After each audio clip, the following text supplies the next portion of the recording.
तो यहाँ देखते हैं हम कि बिलियन, सबसे पहले सीधी बात हम लोग करते हैं कि इसमें से आपको उन टॉपिकों को पढ़ाया जाएगा जो आपकी परीक्षा के लिए इम्पोर्टेंट होते हैं। जैसे कि बिलियन क्या है, बिलियन के घटक क्या होते हैं, कि सांद्रता क्या होती है, फिर आपको बताना है उसमें कि परासरण दाब क्या होता है, वाष्प दाब क्या होता है, कॉलीगेटिव प्रॉपर्टी क्या होती है। तो ये सब जो होते हैं, ये सब आपको इस चैप्टर में बताए जाएँगे। बस आप ये ध्यान से देखते रहिएगा कि सबसे पहले हम लोग देखेंगे कि बिलियन क्या है? बिलियन क्या है? तो यहाँ देखिए हम लोग सबसे पहले इसमें देखते हैं कि सॉल्यूशन बिलियन क्या है? सॉल्यूशन सॉल्यूशन जिसे आप कहते हैं बिलियन। बिलियन क्या है? तो हम लोग देखेंगे कि बिलियन क्या है, सॉल्यूशन क्या है। तो आप अच्छे से जानते हैं कि जब हम किसी पदार्थ में कुछ कुछ मिलाते हैं तब वो विलयन बनता है, कि जब आप 2 पदार्थों को आपस में मिलाते हैं तो विलयन बनता है। यदि आपको देखना है कि विलयन कैसे बनाया जाता है तो आप पीछे की वीडियो हमारी देख सकते हैं। उसमें हम आपको बताएँ कि विलयन बनाया कैसे जाता है। कभी एक पदार्थ से विलयन बन ही नहीं सकता। और जो भी आपको इस चैप्टर में पढ़ना है वो समांगी मिश्रण पढ़ना है। लिखा है सॉल्यूशन विलयन। विलयन क्या होता है? विलयन की परिभाषा क्या होती है? विलयन की परिभाषा देखिए क्या होती है कि 2 या 2 से अधिक, 2 या 2 से 2 से अधिक अधिक समांगी समांगी पदार्थ के मिश्रण को पदार्थ के मिश्रण को मिश्रण को विलयन विलयन कहते हैं। हमने आपको पहले बता दिया कि जो ये चैप्टर आपका सॉल्यूशन है इसमें केवल आपको समांगी मिश्रण पढ़ना है। मिश्रण क्या होता है? मिश्रण यही होता है कि जब आप 2 चीज़ों को आपस में मिलाते हैं तब बनता है मिश्रण। 2 या 2 से अधिक पदार्थों को मिलाने पे मिश्रण प्राप्त होता है। उसमें से ये समांगी मिश्रण क्या है? समांगी मिश्रण जो होता है, ये वो पदार्थ है कि जिन्हें आपस में मिलाने के बाद अच्छे तरीके से मिल जाए, वो होता है समांगी मिश्रण। और विषमांगी क्या होता है? जो जिन्हें आपस में मिलाने पर अच्छे तरीके से ना मिल पाएँ, उनके जो अणु पार्टिकल होते हैं, वो दिखते हैं जल में, और जिनके अणु और पार्टिकल जल में नहीं दिखते हैं, उन्हें हम कहते हैं समांगी मिश्रण, और जिनमें दिखता है वो विषमांगी हो जाएगा। जैसे बालू और पानी का मिश्रण, मिट्टी और जल का मिश्रण। तो ये सब जो आपके हैं, ये सब के सब आपके कौन से हो जाएँगे? विषमांगी का, और समांगी वो होगा जो अच्छी तरीके से मिल जाए। तो ये परिभाषा हो गई विलयन की।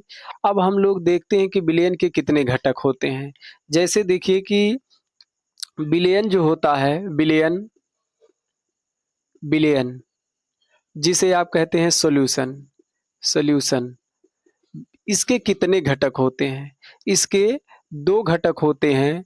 एक होता है विलय और दूसरा होता है विलायक। एक होता है विलय और दूसरा होता है विलायक। ये देखिए कि एक तो विलय है, एक विलय जिसे आप कहते हैं सॉल्यूट साइल्यूट, दूसरा होता है सॉल्वेंट सॉल्वेंट जिसे आप कहते हैं विलायक जिसे आप कहते हैं विलायक। एक होता है साइल्यूट, एक होता है सॉल्वेंट। एक होता है विलय, दूसरा होता है विलायक। ये दोनों विलयन के घटक हैं। विलयन में आप जानते होंगे कि विलयन की जो प्रावस्था होती है, प्रावस्था जो प्रावस्था होती है वो एक होती है। प्रावस्था प्रावस्था जो प्रावस्था होती है वो एक होती है। क्यों? क्योंकि विलय और विलायक के उसमें समांगी मिश्रण पाए जाते हैं। इसलिए कि विलयन की जो प्रावस्था होती है वो एक होती है विलय और विलायक के मिश्रण के लिए। तो यहाँ देखिए हमने आपको बता दिया कि विलयन के कितने घटक होते हैं? 2 घटक होते हैं। एक विलय, दूसरा विलायक। ये विलयन के दोनों घटक हैं। तो फिर आपको देखिए जो ये परिभाषा बताई गई, तो उसमें हम लोग देखेंगे कि विलय क्या है। विलय ये होते हैं विलयन विलयन में जिसकी मात्रा कम। इसका मतलब क्या है विलयन में जिसकी मात्रा कम। देखिए जब आप चीनी और पानी का मिश्रण बनाते हैं तो उसमें हमेशा चीनी कम मात्रा में पाई जाती है, और जब चीनी कम मात्रा में पाई जाती है तो उसी चीनी को हम लोग क्या कहते हैं विलय। मतलब कि चाहे जो विलयन हो, अगर आप उसमें विलय की मात्रा कम रखते हैं तो वो हो जाएगा क्या, वो हो जाएगा विलयन में जिसकी मात्रा कम उसे क्या कहेंगे विलय। तो हमेशा जिसकी मात्रा कम वो विलय होता है। और फिर इनकी परिभाषा देखेंगे कि विलयन विलयन में जिसकी मात्रा जिसकी मात्रा अधिक अधिक। विलयन में जिसकी मात्रा कम वो विलय होता है, और विलयन में जिसकी मात्रा अधिक वो विलायक होता है। अभी आपको हमने बताया कि जब भी आप चीनी पानी आपस में मिलाते हैं तो जिसकी मात्रा कम मतलब चीनी की मात्रा कम है तो वो विलय हो जाएगा, और पानी की मात्रा ज़्यादा है तो वो क्या हो जाएगा विलायक। शायद ये बात आपको अच्छे से समझ में आई हो। जो ना समझ में आए वो आप कमेंट करके पूछ सकते हैं। फिर हम लोग देखते हैं कि विलयन बनता कैसे है। विलयन कैसे बनता है, जब आप विलय और विलायक को मिला तो बस इतना बताना है कि विलय विलय प्लस विलायक विलय प्लस विलायक बराबर क्या होता है विलयन। विलय प्लस विलायक बराबर विलयन। मतलब कि आप किसी को भी परिभाषा ये बता सकते हैं कि विलयन क्या है, बस आप यही कहिएगा कि विलय और विलायक के मिश्रण को विलयन कहते हैं। विलय और विलायक के मिश्रण को विलयन कहते हैं। यहाँ देखिए आपको बताना है कि विलयन में जिसकी मात्रा कम होती है वो विलय होता है, और जिसकी मात्रा ज़्यादा होती है वो विलायक होता है। और जो दोनों से मिलके बना होता है उसे कहते हैं हम समांगी विलयन। समांगी विलयन। तो जो समांगी विलयन बनेगा विलय और विलायक को मिलाने पे उसी को हम लोग कहते हैं क्या होमोजीनियस। होमोजीनियस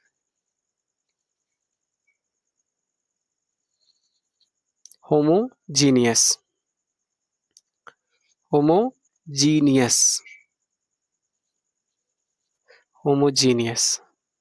तो ये हो गया है आपका समांगी मिश्रण।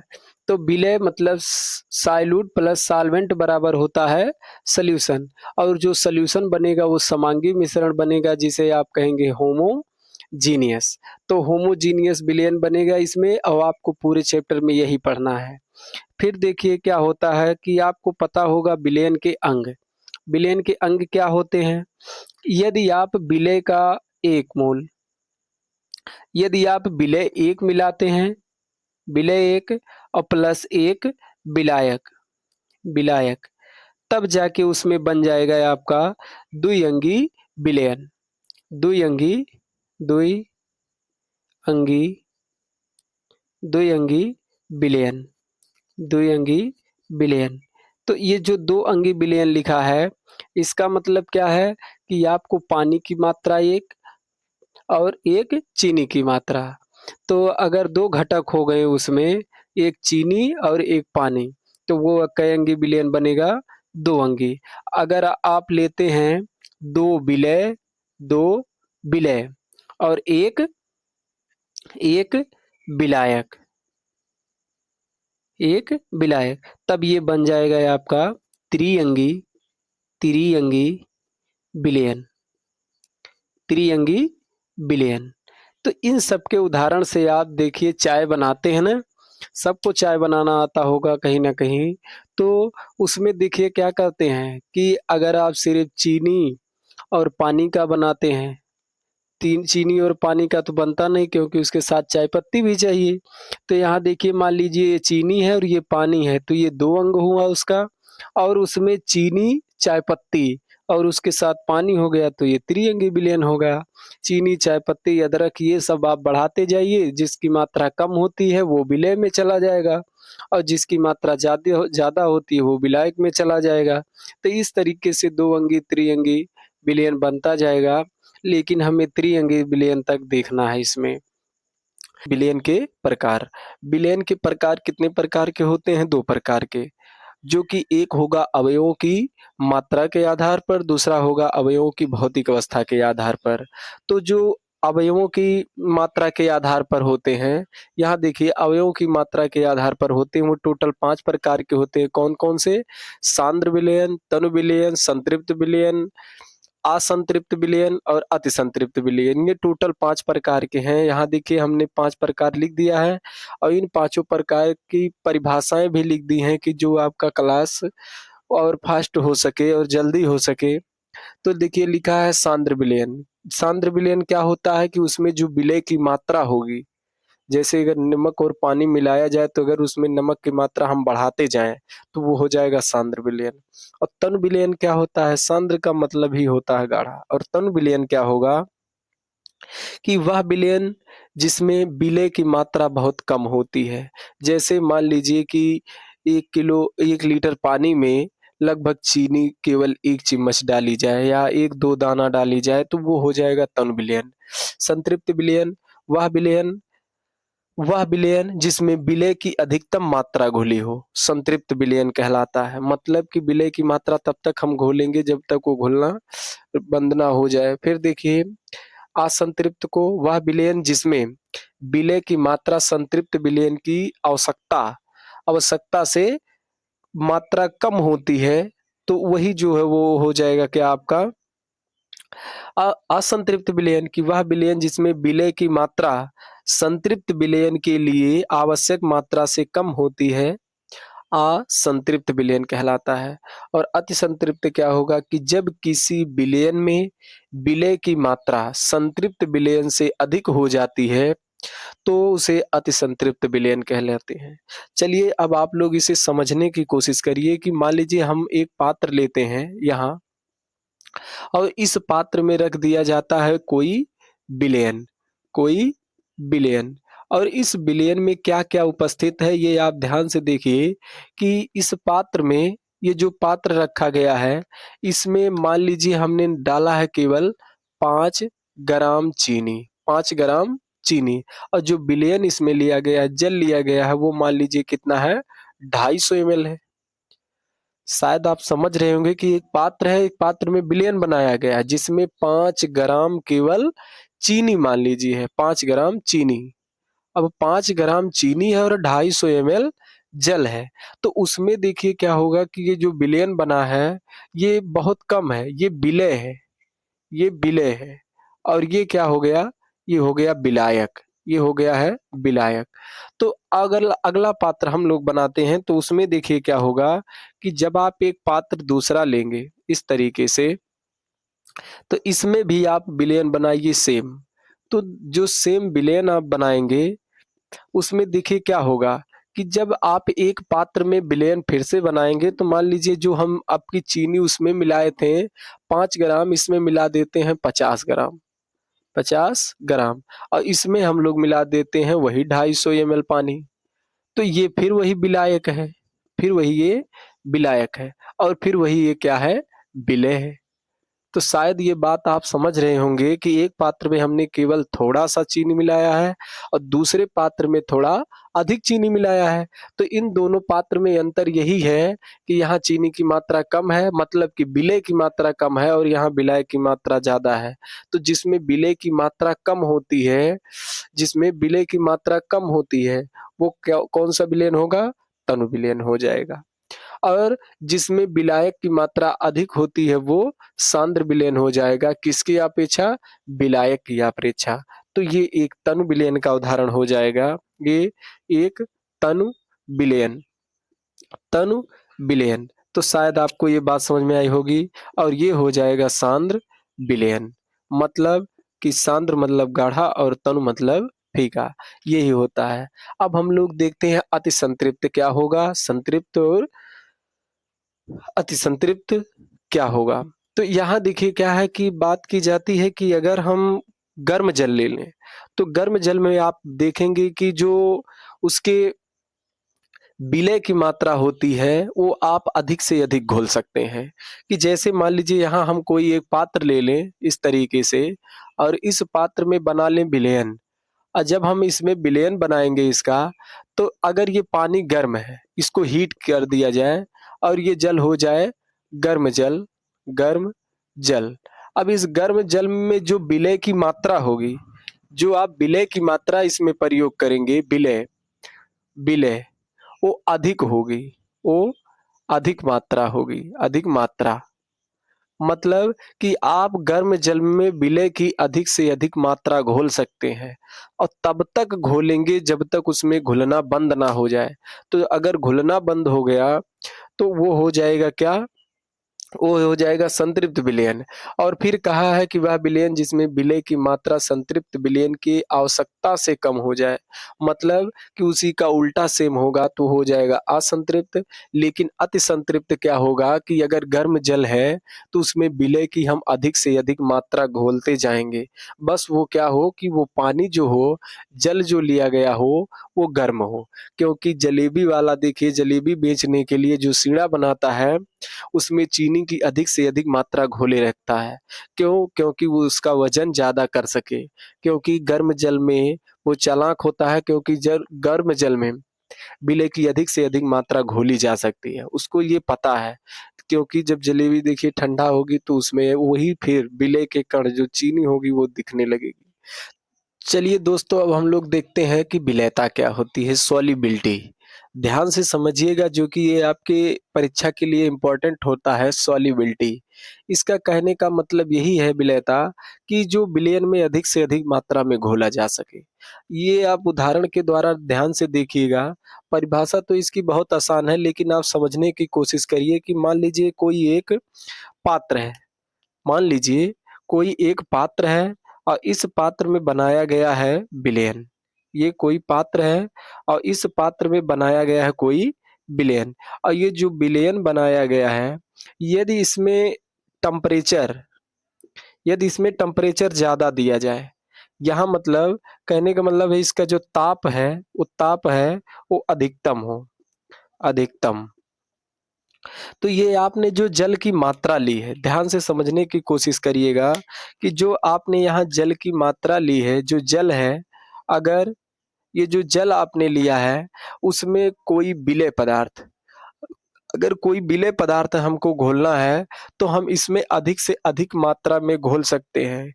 कि अगर ताप हम बढ़ाते जाएँगे, तो उसमें जो विलेयता होगी उसकी अधिक से अधिक होती जाएगी, उस विलेय के लिए।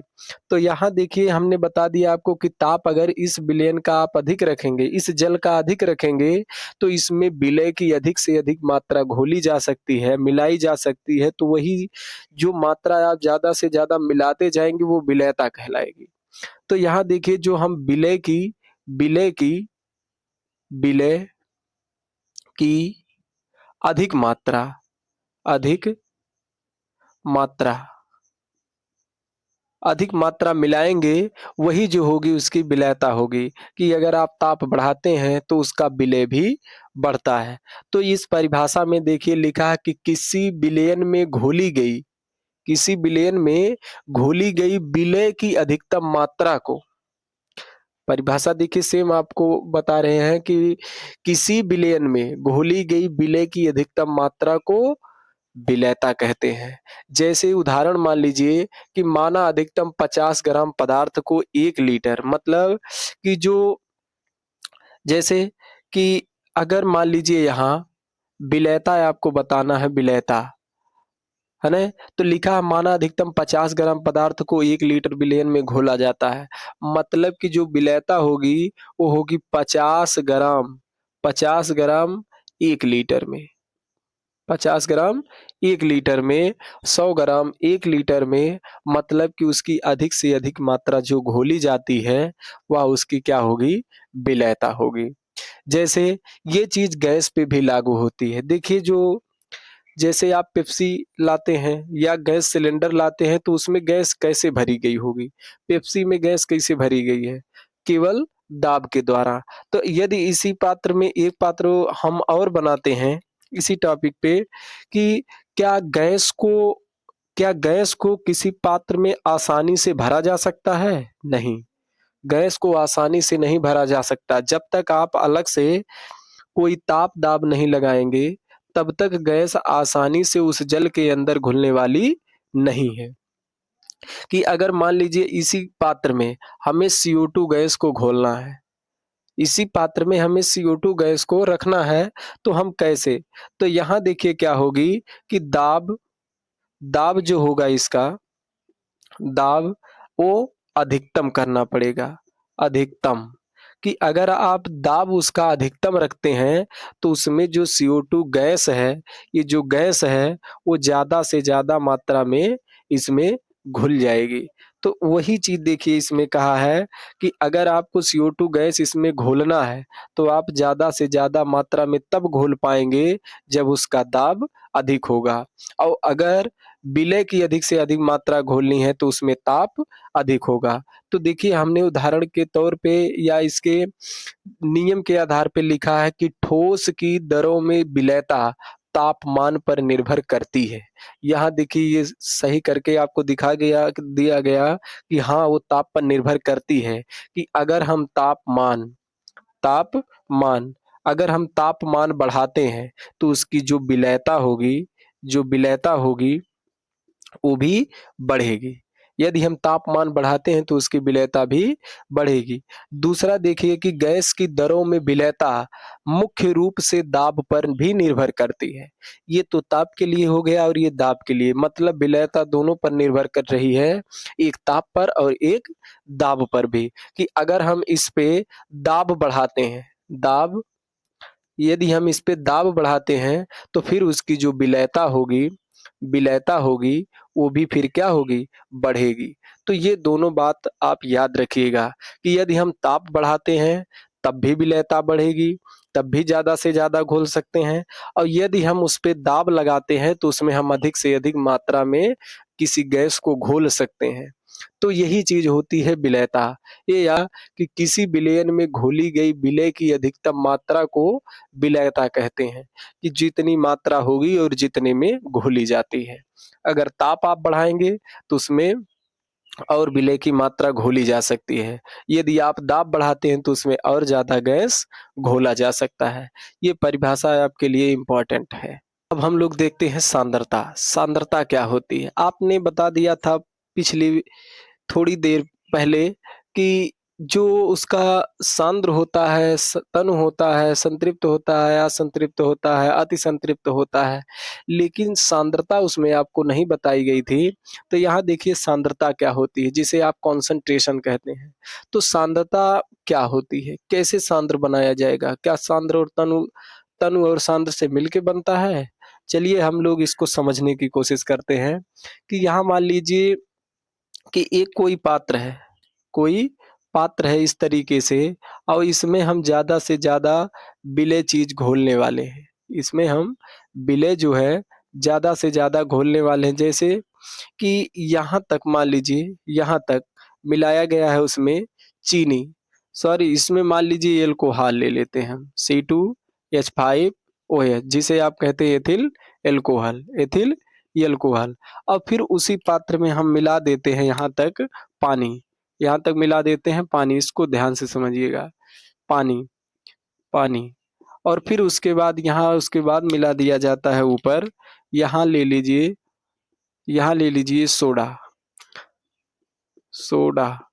तो ये जो आपने एक पात्र में मिलाया है वो कितनी क्वांटिटी है? तो इसमें देखिए ये 3 क्वांटिटी है, एक, एक, 2 और 3।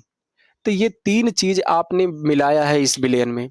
तो जो 3 चीज़ आपने इस विलयन में मिलाया है तो उसमें देखिए क्या है कि अल्कोहल भी है, पानी भी है, सोडा भी है, पूरा एक पैक बन गया। तो यहाँ देखिए लिखा है सांद्रता की परिभाषा हम लोग कैसे बनाएँगे? तो इसकी परिभाषा लिखेंगे कि किसी विलयन में उपस्थित है। तो विलयन में उपस्थित इकाई आयतन की मात्रा को विलयन की सांद्रता कहते हैं। इस विलयन में उपस्थित इकाई आयतन की मात्रा, इकाई का मतलब देखिएगा कि जो अलग-अलग इसकी मात्राएँ हैं, एक मात्रा ये है, एक मात्रा ये है, एक मात्रा ये है, तो ये उसकी सांद्रता बनाएगी। तो किसी विलयन में उपस्थित इकाई आयतन की मात्रा को विलयन की सांद्रता कहते हैं। तो ये हो जाएगी इनकी परिभाषा। इनकी जो परिभाषा होगी वो देखिएगा कि किसी किसी विलयन किसी विलयन में उपस्थित उपस्थित इकाई इकाई आयतन इकाई आयतन की इकाई आयतन की मात्रा को मात्रा को विलयन विलयन की सांद्रता कहते हैं। विलयन की सांद्रता कहते हैं। तो इनकी तमाम प्रकार से लोग परिभाषाएं बनाते हैं, लेकिन हम लोग यही समझेंगे कि जब कोई पात्र लिया जाता है तो उस पात्र में जितना आप मात्रा मिलाए रहेंगे अलग-अलग, वह उसके क्या बनाएगी सांद्रता। कि यहाँ देखिए हमने अल्कोहल, पानी, सोडा मिलाया है तो ये बना है सांद्रता, लेकिन आप इसमें और भी क्वांटिटी और भी चीज़ मिला सकते हैं। तो उसी तरीके से नमक, चीनी, पानी जो होगा वो भी आप तमाम प्रकार से बना सकते हैं। तो हो जाएगा किसी विलयन में उपस्थित इकाई आयतन की मात्रा जो होगी वो विलयन की सांद्रता होगी। फिर हम लोग देखेंगे कि विलयन की जो सांद्रता होती है वो किन बातों पर निर्भर करती है। तो ये 2 बातों पर निर्भर करती है। एक तो हो जाएगी इसमें कि ताप पर निर्भर, और एक हो जाएगा ताप पर नहीं निर्भर। कि इसमें आपको यही देखना है कि जो सांद्रता कॉन्सन्ट्रेशन होता है ये ताप पर निर्भर करता है कि नहीं करता है। तो यहाँ हम लोग देखेंगे कि जो सांद्रता है वो किन-किन बातों पर निर्भर करता है। तो सांद्रता जो है वो 2 बातों पर निर्भर करता है। एक हो जाएगा ताप पर निर्भर और दूसरा हो जाएगा ताप पर नहीं निर्भर। तो इसमें देखिए क्या होगा, जो ताप पर निर्भर रहेगा, ताप पर निर्भर, इसको कहते हैं टेम्परेचर डिपेंडेंट। और फिर दूसरा होगा ताप पर नहीं ताप पर नहीं निर्भर, ये हो जाएगा टेम्परेचर इंडिपेंडेंट। तो इन दोनों बातों को आप याद रखिए कि सांद्रता 2 प्रकार से निर्भर करती है, एक ताप पर निर्भर, दूसरा ताप पर नहीं निर्भर। टेम्परेचर डिपेंडेंट और टेम्परेचर इंडिपेंडेंट, ये जो सांद्रता होती है इन दोनों बातों पर निर्भर करती है। इसमें हम लोग देखेंगे कि जो ताप पर निर्भर करने वाली राशि हैं वो कितनी है। तो ताप में पहला होगा वो होगा द्रव्यमान द्रव्यमान आयतन द्रव्यमान आयतन प्रतिशत द्रव्यमान आयतन प्रतिशत। अब द्रव्यमान आयतन प्रतिशत क्या होगा, इसको हम लोग दिखाते हैं परसेंटेज W/V से। ये राशि है जो वो ताप पर निर्भर करती है। फिर हम लोग देखेंगे दूसरा क्या होता है, ये होगा आयतन आयतन आयतन प्रतिशत। तो ये जो दोनों बातें हैं ये सांद्रता के लिए ली जाती हैं, जो परसेंटेज V/V के रूप में होगा। और फिर देखिए और भी कुछ राशियां हैं जैसे मोलरता, ये आपने क्लास 11 में भी पढ़ा होगा और यहाँ फिर पढ़ेंगे कि इसको कैपिटल एम से प्रदर्शित करते हैं। फिर इसमें देखिए चौथा क्या होगा, इसमें हम लोग पढ़ेंगे नॉर्मलता। नॉर्मलता क्या होती है, इसको एन से हम लोग दिखाते हैं। ये भी एक ताप पर निर्भर करने वाली राशि है। और फिर यहाँ देखिए जो पांचवा होता है वो होता है पीपीएम।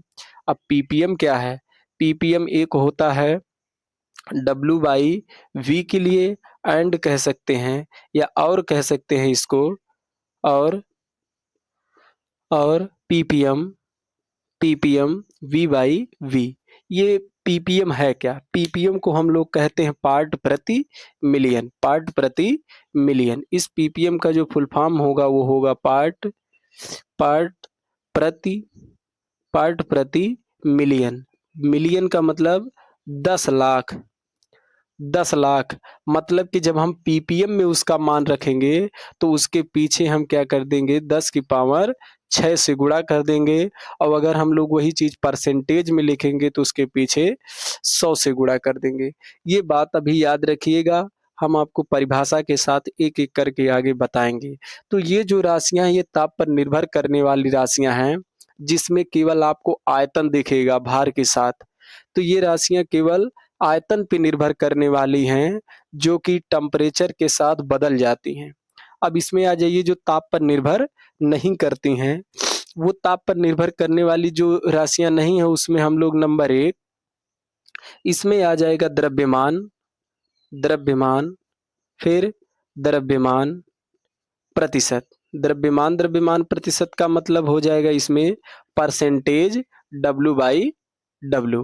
ये 2 बात याद रखिएगा कि जो द्रव्यमान प्रतिशत होगा उसे हम दिखाएँगे परसेंटेज W/W क्या होता है ये आप आगे देखिएगा इसमें। फिर दूसरा हम लोग देखते हैं इसमें कि इसमें होता है मोललता, मोललता ये देखिए वो है जो ताप पर निर्भर नहीं करता, इसमें आपको कहीं आयतन नहीं दिखेगा, इसे स्मॉल यम से दिखाते हैं। फिर इसमें आपको पढ़ना है मोल, मोल प्रभाज, मोल प्रभाज या इसी को कहा जाता है मोल अंश, मोल अंश। इसे काई से प्रदर्शित करते हैं जो कि एक यक्स की तरह सिंबल बनता है। तो ये जो हम इस तरफ लिख रहे हैं वो ताप पर निर्भर करने वाले नहीं हैं, इसमें आपको कहीं आयतन नहीं दिखेगा। ये बात आप एक बार फिर से इस वीडियो को देखेंगे सब आपको समझ में आ जाएगा। फिर देखिए कि इसमें भी आपको मिलेगा पीपीएम लेकिन वहाँ W/W रहेगा, W/W रहेगा, भार बटे भार होगा इसका। यहाँ भी हम उतने से ही गुणा करेंगे, इसका फुल फॉर्म भी वही है, पार्ट प्रति मिलियन। और एक इसके साथ और लिया जाता है, एक और इसके साथ लिया जाता है पीपीबी, वो भी W/W ही रहेगा। बस इसमें आपका अंतर यही है कि यहाँ देखिए क्या होगा कि पीपीएम से अगर है पीपीएम पार्ट प्रति मिलियन, तो यहाँ हम लोग 10 की पावर 6 से गुणा करते हैं। और यदि यही पीपीबी है तो इसका मान हो जाता है पार्ट पार्ट पार्ट प्रति पार्ट प्रति बिलियन, पार्ट प्रति बिलियन, पार्ट प्रति बिलियन। इसमें जो गुणा किया जाएगा वो गुणा किया जाएगा 10 की पावर 9 से। इतना ही अंतर है, तो यही बात इस पे भी डिपेंड करती है। ये चीज़ ये राशि इसमें भी आपको मिलेगी। इसमें केवल आप आयतन के बारे में देखेंगे, जो ये राशियाँ हैं इसमें जब आप पढ़ेंगे तो उसमें केवल आप आयतन पे निश्चित करेंगे, और इसमें जब पढ़ेंगे तो इसमें केवल भार पर निश्चित करेंगे। जब इनका डेरिवेशन आप या इनका पढ़ेंगे थ्योरी, तो इसमें आपको कहीं आयतन नहीं दिखेगा, लेकिन इसमें आयतन दिखेगा। इसमें हर जगह आपको भार नहीं दिखेगा, केवल आयतन भी दिखेगा उसके साथ। तो ये चीज़ शायद आपको समझ में आया होगा। अब हम लोग आगे इसको एक-एक करके देखेंगे।